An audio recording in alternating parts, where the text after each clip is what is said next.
իդեալ համակարգը եկամտահարկի վերադարձի օրենքի շահառուների միջև տեղաբաշխում է մինչև 2.5 միլիարդ դրամի վերանորոգման սերտիֆիկատներ։ 5000 ընտանիք կարող է ստանալ 500,000 դրամ արժողությամբ վերանորոգման սերտիֆիկատ, մոտենալով իդեալ համակարգի ցանկացած խալոցրա։ Եկեք չթիրախավորենք ու հարցին պատասխանենք։ Դուք եք թիրախավորում, տղայական ռազմական դուք գնահատական եք տալիս։ Տղայական ռազմական ինչ հա դուք կասեք, այդ որ կատեգորիայում մտնում արա այ տղա Լևոն, հորը թուրք են ասում։ Հերթով այդ նախադասությունները ասել այդ ինչի մեջ է։ Սկրիպտը սկսեցիք առաջին նախադասությունից, թե կեսից։ Արա այ տղան ինչ է։ Արա այ տղան։ Նախ ասեցի այնտեղից Լևոն Քոչարյանի կողմից հնչեց վիրավորանք, որին մի պատասխան Արա այ տղա դու ես, այսինքն էս նորմալ է։ Դեք նա եկել է ձայնագրությունն, դա։ Խորհրդարանական երկրում, պարոն Եղոյան, սա նորմալ է։ Դե եթե Լևոն Քոչարյանի նմանները падգամավոր լինեն, նորմալ չի, իրոք է նորմալ չի։ Ուրիշ հարցեր կան։ Ասենք սաղքյանք իրանց են թույլ կասել, ասենք հասկացանք, մեկ-երկու չենք խոսում, մեզ համեստ ենք պահում։ Ասենք դուք չեք հիշի, շատ երիտասարդ եք էլի, ավակ սերնդից չկան, ու դա Թաքուի Թովմասյանը չկա, սաղքյանք իրանց թույլ կասելով կներեք էլի, իրանց կուսակցական շատ լրագրողներ ման են եկել, եք այստեղ ում ասում, ձեզ ասում ենք թուրք, ղալատ են անում, գլուխները պատին են տալի թուրք։ Թուրքը հիմա ասել է, ասենք։ Պարոն Քոչարյանի ջեղագործի Այլ հարց չունեք։ Պարոն Արշակյանի վարքագծի մեջ այլ խնդիրներ չէիք նկատել։ Օրինակ, կամ իմ օրինակներ կարող է շատ բորբոքված եմ խոսում։ Օրինակ, падգամավորին վայել ինտոնացիայով ես հիմա խոսում։ Չեմ հատել տղայական ռազմորկայի սահմանը, միգուցե պատահման, բայց փորձում եք հատել դուք լրագրողի հետ, լրագրողի հարցից վրդովված նորից շարունակում եք, պարոն Եղոյան։ Ես որպես քաղաքացի դա դուք էլ քննիչն եք, մենակ դուք կարաք հարց տաք, ես պատասխանեմ ու մեկնաբանություն չանեմ։ Պարոն Եղոյան, որը վերևից նայում էր, թե ինչա կատարվում։ Ես որպես քաղաքացի չեմ կարա ձեր մասին մեկնաբանություն անեմ։ Չկա նման իրավունք։ Արեք, լսում եմ ձեր մեկնաբանությունը։ Վերջացավ մեկնաբանությունը, եթե չնկատեցիք, կտակ չէ եթե։ Ուղիղ եթերում ենք մենք աշխատում, պարոն Եղոյան, այո, մենք միշտ ձեզ ուղիղ եթերում ենք հեռարձակում եւ տարի։ Ով ունի ձեր հնարավորությունները։ Երևի լավ հովանավորներ։ Այո, մենք շատ լավ հովանավորներ ունենք։ Հայաստանի Հանրապետության քաղաքացին է մեր հովանավորը, պարոն Եղոյան։ Սիվիկերն աշտացիկ պատասխանեք, պարոն Եղոյան։ Որտեղ մենք թիրախավորվում ենք, նայում են ֆինանսավորողներին են հիշում, ես էլ եմ ուզում ֆինանսավորողներին հիշել։ Ֆինանսավորողները հայտնի են, ԿՊՆ։ Իրանց ֆինանսավորողը ԿՊՆ, ձեր ֆինանսավորողը չգիտեմ ով է, հենց այդ է հարցը։ Մեր ֆինանսավորողը Հայաստանի Հանրապետության քաղաքացին է, պարոն Եղոյան, մեզ օրակարգ թելադրողները Հայաստանի Հանրապետության քաղաքացին։ Եվ ինչպես նշել եմ իրակ մի րոպե, էլի, ինչպես նշել է լրագրողները առանց սահմանների կազմակերպությունը Հայաստանում իրենց գնահատմամբ, որը կառավարական կազմակերպություն չի, լրագրողների իրավունքների պաշտպանությամբ զբաղվող կազմակերպությունն է 4 անկախ լրատվամիջոց կամ մյուսները գտնվում են կամ իշխանության ազդեցության եւ ֆինանսավորման ներքո կամ նախկին օլիգարխների, սա մեջբերում է զեկույցից։ Դուք այդ 4-ի մեջ չկաք եւ իշխանական ֆինանսավորման մեջ էլ չկաք, չգիտեմ, նախկին օլիգարխների ֆինանսավորման մեջ կաք կամ ներկա այտենց օլիգարխների, չնայած հիմա օլիգարխներ չկան, կան ուղղակի մեծահարուստներ։ Կաք թե չկաք, ժպտում եք, տեսակ, դեռ ժպտում եք։ Շատ լավ, պարոն Եղոյան, խնդրում եմ մեր հարցի պատասխանելիս չժպտաք, որպեսզի դա ջղային դեմքով կարան պատասխանան։ Պարոն Եղոյան, ինչով եք բացատրում պարոն Քոչարյանի ջղագրքի այդ անհատը։ Բացատրում եմ նրանով, որ մենք շատ ենք լռել, ասենք մենք շատ լռեցինք ընդհանրապես այս դահլիճում։ Չգիտեմ, երևի դա մեծ սխալ էր, որ ասենք իրան թույլ չխոսելա ձեր Հայաստանի Հանրապետության ընտրված վարչապետի հասցեին։ Ասենք իր հետ այդքան ձեն հավաքել է այս երկրում։ Հիմա ասենք ես էլի կնյարդայնանամ, էլի կասեմ, դուք էլ կասեք նյարդայնացաք, մեր գործընկերն էլ կասի ռազմորկայի տոննա եւ այլ։ Իր հայրը Հայաստանում կյանքում կերազրեց ինքան ձայն հավաքել, ինչքան Նիկոլ Փաշինյանն է առաջին եւ երկրորդ ընտրությունների ժամանակ։ Եք այստեղ խոսելա ձև այսինչ ոչ եկել է այստեղ ոչ անձնագիր, ոչ կացության թուղթ։ Եկել է կեղծիքով դարել է նախագահ, միլիոնները դիզել են, ցանկը նայում ես չի հերիքում շնչառությունը, հելնում մի բաժակ կոֆես խմում, գաս ցանկի երկրորդ մասը նայես, հելել կոռուպցիայից է խոսում, ասենք սա ծաղ է ընդհանրապես, ձեռ են առնում, ասենք մարդկանց, հետո էլ ասեք մի վրդովվեք, դուք չեք վրդովում, դուք այս երկրի քաղաքացի եք եղել, դուք դատախազի ներկայացած ցանկը, որը շատ ավելի կարճ է, քան այլ ցանկեր, որոնք տարբեր տեղեր հրապարակվել են, այդ ցանկը նայելուց դուք որպես Հայաստանի քաղաքացի, օրինակ չեք վրդովում, թե ուղղակի ասենք ձեր խմբագրակազմի ասենք գիծը պահեք ու վեր, ձեր գործը այսօր անեք ու վեր, դուք չեք վրդովում դրանից։ Չուսենք հետ դուք բոլորը, այստեղ իման այդքաները։ Բա ուր են մյուսները, մեր երեք որ հարցակվել էին ին վրա, ուր են չկան։ Հենց սպասենք իրանք գա։ Լրագրողների մասին այդպես մի խոսեք, էլի լրագրողները։ Ո՞նց եմ խոսում, ժողովուրդ ջան։ Շներ չեմ որ հարցակվեն ձեր վրա, իրանք կարող են ընդհանրապես ձեզ հարցեր տալ։ Դա արդեն ձեր մանիպուլյացիան է, ուրեմն մարդն էլ կարա մարդու վրա հարցակվի, հարցակումը։ Եկեք լրագրողներին համարեք ձեր վրա հարցակողներ, մենք ընդհանրապես հարցակվել են, հարցակումը անպայման չի որ շուն լինի։ Մարդը մարդու վրա կարող է հարցակվի եւ ոչ միայն ֆիզիկապես, այլև խոսքով։ Ճնշել են ձեզ հոգեբանական ճնշում են գործադրել։ Իրանք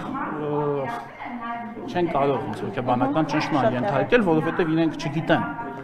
այն ձևերը, որով որ կարող են ինձ հոգեբանական ճնշման ենթարկեն։ Դա իմանալու համար պետք է շատ երկար ուսումնասիրել, թե ոնց են ընդհանրապես մարդուն ենթարկում։ Հոգե պետք է ժամանակ եւ էներգիա դնել դրա մեջ, կրթվել, դրա համար էլ է պետք կրթություն, ինչից իրանք այդքան չգիտեմ էլի ջղայնացան երեք, երբ ասցի պետք է վերադառնալ։ Այսօր վերահսկած որային ինչ ունեն օրինական է, դե այս միտքնարողները Շորժան, լսեք, մենակ դատախազի պահանջած դրամական եւ դրան հավասարեցված, այսինքն պարտքի իրավունք, այնտեղ փոխառություններ եւ այլ արժեթղթեր, այսինքն ոչ թե անշարժ գույք, այլ զուտ, այսպես ժողովրդական լեզվով ասեմ, քեշին համարժեք վերադարձի ենթակա գումարը, հանրագումարը կազմում է $100 միլիոն։ $100 միլիոն։ Սրան գումարած 22 անշարժ գույք, այնտեղ չգիտեմ, սրան գումարած նայրի ինշուրանսում, այնտեղ սեփականության մաս, Toyota-յում, սա դեռ չեմ վերացում դրամի։ Այն զուտ քեշի մասը $100 միլիոն է, պատկերացնում եք։ Դեռ չէ 4 միլիարդ չի, շատ ավելի քիչ է։ Շատ ավելի քիչի ինչքան է։ $100 միլիոն գումարած 22 անշարժ գույք, գումարած մյուս ընկերություններում մասնակցություն, ասենք, չէ, գիտեք, ես էլի չեմ, ես էլի տեսեք, այսքան մենք ստեղ ենք հասկացանք։ Չոր աշխատավարձով է վաստակել ճակատի քարտինգով է։ Նախագահի ոչ միայն չոր աշխատավարձով, այլև կեղտոտ աշխատավարձով էլ հնարավոր չի եւ նույնիսկ սովորական միջին վիճակագրական կոռուպցիայով էլ հնարավոր չի այդքան փող աշխատել։ Այդքան փողի համար պետք է լինի համակարգված, վերից վար, ստրուկտուրիզացված, ինչպես մեկ այլ նախագահն է սիրում ասել, ստրուկտուրիզացված կոռուպցիոն համակարգ, որտեղ ամեն լուման հստակ ունի իր ասոցիատները, ներքևից վերև մուծելով, այնտեղ գալիս է հարկային, մաքսային այնտեղ, բոլոր իրենց փայերը գիտեն եւ այդպես է պետք է հատվածական, այստեղ, այնտեղ աշխարհով հնարավոր չի $100 միլիոն գտնել։ Ու այդքան գույք։ Ժորժան, ախր դու իմ մենք ինչ ես པարզ բաներից խոսում։ Հիմա ինձ դուք ասում եք ուզում եք ասել, որ երկիրը կլոր է, բայց ասենք ես չեմ ուզում ասել, դա արդեն վաղուց հայտնի է։ Որ երկրագունդը կլոր է, ինչպես որ հայտնի է, որ իրենք ունեն ահռելի մեծ, ահռելի շատ կուտակված ապօրինի գույք, որի վերադարձով, որ հիմա դատախազությունը զբաղվում է։ Բայց այդ էլ հնի կողմ, այն վերադարձվածները, որ ամեն օր հրապարակում են, ձեզ այդ թվերը զարմանք չեն ներշնչում։ Զարմանք չեն ներշնչում, ասենք որ մի գյուղապետից կարող է դատախազությունը պահանջի $2.8 միլիոն։ $2.8 միլիոն։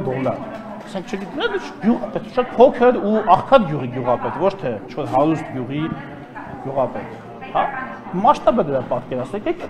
կոռուպցիայից է, ապշելու է, լավ հասկացանք, գոնե այս բաներից խոսան, որ այդտեղ խոսալու տեղ կարող է եւ ունենա։ Եվ այնուամենայնիվ, հա, ամփոփելով պարոն Եղոյան, ձեզ հետևում էին ազգային ժողովի աշխատանքին, քաղաքացիները հետևում էին ուղիղ եթերում, ու այս ամեն ինչին ականատես եղան։ Դուք ազգային ժողովի նիստերի դահլիճում տեղի ունեցած էին։ Լավ, այս առումով ինչ ունեք ասելու, հա, քաղաքացուն։ Ասի մի ժամանակ քաղաքացիների հետ էի խոսում ես։ Ինչ ունեք ասելու, ներողություն խնդրելու կարիք կա, թե չէ, այն ամենին ինչ ականատես են լինում ընդհանրապես նիստերի դահլիճում։ Երբ ձեր կողմից եւ ընդդիմությանն էլ էս հարցը տալու են, այդպես մի նայեք զարմացած։ Անգիր է կարող։ Անգիր է։ Տեսեք, ոչ SMS են ուղարկում ինձ հարցերը, ոչ էլ ես ոչինչ հարց են տալիս։ Ներողություն։ Քաղաքացիները ուղիղ եթերում էին նայում ձեզ, հա, պարոն Եղոյան։ Ու ականատես եկել հասկանամ, ուզուտ հասկանամ, ինչի համար ներողություն խնդրեմ, որ վիճել ենք ազգային ժողովի դահլիճում, բայց դահլիճը նաև վեճերի համար է։ Այսինքն սա բան է, սա անկերական հավաք չի է բանին, մեկի ծնունդին, որ գանք ջան ասենք, ջան լսենք, սա քաղաքական պայքարի դահլիճ է եւ այստեղ կարող է լինել վեճ հիմնականում խոսափողներից եւ ուրեմն նախատեսված ելույթի ժամերին, եթե պարոն Քոչարյանի պահվածքի նման պահվածք էլի կրկնվի, նաև խոսափողից այսինքն տեղերից արձագանքների միջոցով։ Որտեվ իր ասածը չի կարելի թողել անարձագանք։ Ինքը իրավունք չունի, ընդհանրապես ոչ մեկ իրավունք չունի, ժողովուրդ ջան։ Ասենք հասկանանք էլի, հավանում եք, չեք հավանում, համակիր եք, չեք խոսում է ազգային ժողովի